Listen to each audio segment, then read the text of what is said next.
بسم اللہ الرحمن الرحیم۔ شروع اللہ کے نام سے جو بڑا مہربان نہایت رحم والا ہے۔ عقل کی کروڑوں دلیل اللہ سے ایک گناہ بھی معاف نہیں کروا سکتے، لیکن شرمندگی کا ایک آنسو ممکن ہے کہ عمر بھر کے گناہ معاف کروا دے۔ ٹوٹے ہوئے لوگ جب کسی سے جڑتے ہیں تو آخر تک ساتھ نبھاتے ہیں، کیونکہ وہ جانتے ہیں محرومیوں اور تنہائیوں کے ساتھ جینا کتنا دشوار ہوتا ہے۔ پہلے خون کے رشتے ہوتے تھے، اب رشتوں کا خون ہوتا ہے۔ کبھی کبھی کسی چیز کی قدر اور احساس کے لیے ضروری ہے کہ کچھ وقت اس کے بغیر رہا جائے۔ لمبی امیدوں سے دور رہا کرو، کیونکہ وہ تمہارے پاس موجودہ نعمتوں کو حقیر بنا دیتی ہے۔ اتنا خوبصورت احساس ہے کہ جب اللہ سے اپنے دل کی بات کہتے ہیں، وہ پہلے سے باخبر ہوتا ہے مگر پھر بھی ہمیں سننا چاہتا ہے۔ دوسروں کی مدد کرو، اللہ تعالیٰ تمہاری مدد کرے گا۔ دوسروں کو سکون دو، اللہ تمہیں سکون دے گا۔ جو چیز لینا چاہتے ہو وہ دوسروں کو دینا شروع کر دو۔ وہ بیٹی کا باپ بنا تو سمجھا کہ خوف اور خوشی کی ملی جلی کیفیت کیا ہوتی ہے۔ خوشی اس بات کی کہ اسے اللہ نے اپنی رحمت سے نوازا تھا، خوف اس بات کا کہ نہ جانے اس کا نصیب کیسا ہوگا۔ جو کچھ ملا بہترین ملا، اور جو نہ مل سکا اس میں بہتری تھی۔ عورت صرف دو جذبوں کی محتاج ہوتی ہے، عزت اور محبت، اس سے زیادہ اس کی کوئی خواہش نہیں ہوتی۔ اپنے نقصان پر ہرگز غم زدہ نہ ہوا کریں، کیونکہ اللہ آپ سے اس وقت تک کچھ واپس نہیں لیتا جب تک اس سے بہتر آپ کو عطا نہ کرے۔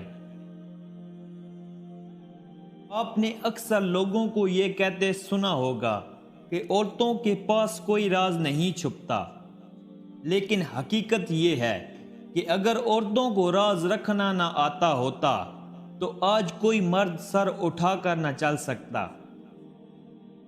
بڑا انسان وہ ہے جس کے سامنے کوئی دوسرا انسان اپنے آپ کو چھوٹا نہ سمجھے۔ کسی بھی دوست کی جانب سے کی گئی غلطی کو بھولنے کی کوشش کریں، لیکن اس دوست کو ضرور یاد رکھیں جس نے اعتماد کو دھوکہ دیا ہو۔ یہ جو کہتے ہیں کہ پیچھے مڑ مڑ کر ماضی کو نہیں دیکھنا چاہیے، غلط کہتے ہیں۔ دیکھنا چاہیے، بار بار دیکھنا چاہیے، تاکہ اپنی اوقات نہ بھولیے، یہ یاد رہے کہ کہاں سے چلے تھے اور کہاں پہنچ گئے۔ محبت صرف ایک بار ہوتی ہے، باقی محبتیں پہلی محبت کو بھلانے کے لیے کی جاتی ہیں۔ جب انسان کی محنت غلط ہو جائے تو یقین کمزور ہو جاتا ہے، اور جب یقین خراب ہو جائے تو اعمال خراب ہو جاتے ہیں، اور اعمال خراب ہو جائے تو انسان ناکامی کے راستے کو اختیار کر لیتا ہے۔ نفرت گناہ سے کرو، گناہ کرنے والوں سے نہیں، شاید تمہاری محبت میں آ کر وہ گناہ کرنا ہی چھوڑ دے۔ انسان کو ہمیشہ اپنے سے نیچے دیکھنا چاہیے، کیونکہ اپنے سے اوپر دیکھنے سے احساس کمتری پیدا ہوتی ہے جو ناشکری پیدا کرتی ہے۔ اپنے سے نیچے دیکھنے سے انسان اپنے رب کا شکر گزار ہوتا ہے۔ اگر چیزیں تمہاری مرضی کے مطابق ہو رہی ہیں تو تم اچھی قسمت والے ہو، لیکن اگر نہیں ہو رہی تو تم بہت خوش قسمت ہو، کیونکہ وہ اللہ کی مرضی کے مطابق ہو رہی ہیں۔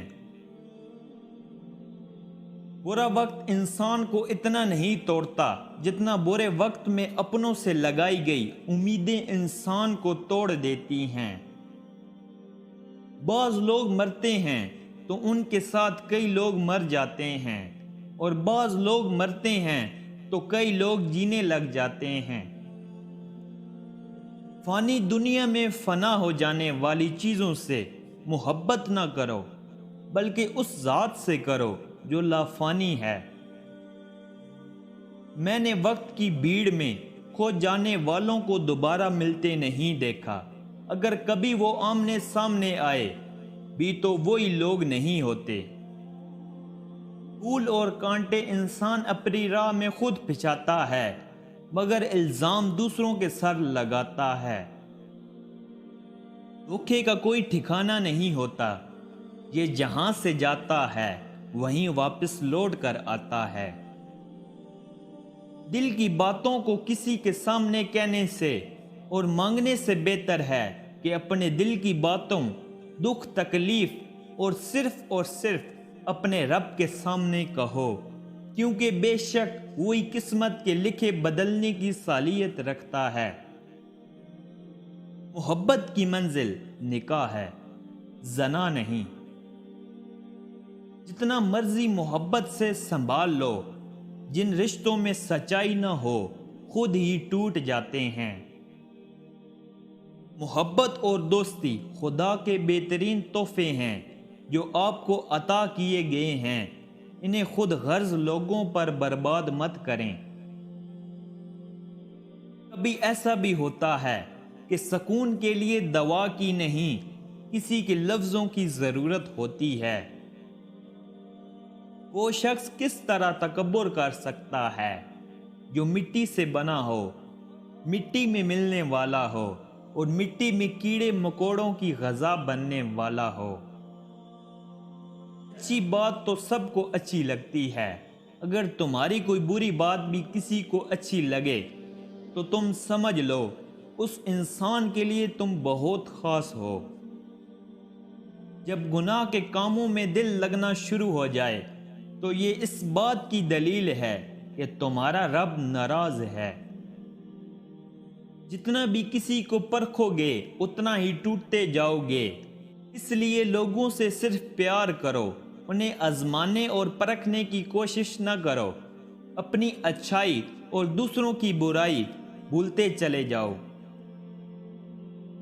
چلتے ہوئے ماضی کا سامنا ہو جائے تو رونا مت، بلکہ مسکرا کر آگے بڑھ جانا کامیابی کا یہی راز ہے۔ بغداد میں ایک نان بھائی تھا، وہ بہت اچھے نان کلچے لگاتا اور دور دور سے دنیا اس کے گرم گرم نان خریدنے کے لیے آتی تھی۔ کچھ لوگ بعض اوقات اسے کھوٹا سکہ دے کر چلے جاتے، جیسے یہاں ہمارے ہاں ہوتا ہے۔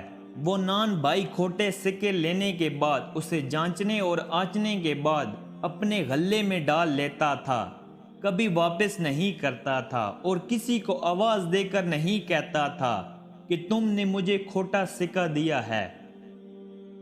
بے ایمان آدمی وغیرہ وغیرہ، بلکہ محبت سے وہ سکہ بھی رکھ لیتا تھا۔ جب اس نان بھائی کا آخری وقت آیا تو اس نے پکار کر اللہ سے کہا، اے اللہ، تو اچھی طرح جانتا ہے کہ میں تیرے بندوں سے کھوٹے سکے لے کر انہیں اعلیٰ درجے کے خوبصورت گرم گرم صحت مند نان دیتا رہا اور وہ لے کر جاتے رہے۔ آج میں تیرے پاس جھوٹی اور کھوٹی عبادت لے کر آ رہا ہوں، وہ اس طرح سے نہیں جیسے تو چاہتا ہے۔ میری تجھ سے یہ درخواست ہے کہ جس طرح میں نے تیری مخلوق کو معاف کیا تو بھی مجھے معاف کر دے۔ میرے پاس اصل عبادت نہیں ہے۔ بزرگ بیان کرتے ہیں کہ کسی نے اس کو خواب میں دیکھا تو وہ اونچے مقام پر فائز تھا اور اللہ نے اس کے ساتھ وہ سلوک کیا جس کا وہ متمنی تھا۔